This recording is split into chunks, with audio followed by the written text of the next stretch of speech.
ವಿಘ್ನೇಶ್ವರನಿಗೆ ಪ್ರಿಯವಾಗುವುದು. ಬಲ್ಲರೆ ಭೂಪರೇ ರುದ್ರ.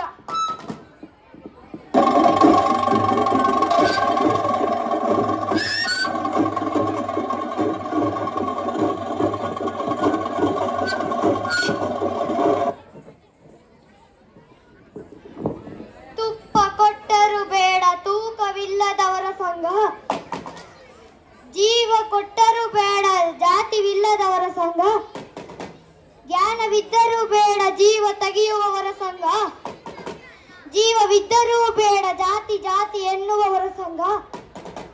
ಗುರುವಿಗೆ ಗುಲಾಮನಾಗುವ ತನಕ ದೊರೆಯುತ್ತದೆ ಮುಕುತಿ, ಗುರುವಿಗೆ ಗುಲಾಮನಾಗುವ ತನಕ ದೊರೆಯುತ್ತದೆ ಮುಕುತಿ. ಹಾಗಾಗಿ ಗುರುವಿಗೆ ಗುಲಾಮನಾಗಬೇಕು, ಹಾಗಾಗಿ ಗುರುವಿಗೆ ಗುಲಾಮನಾಗಬೇಕು. ಬಲರೆ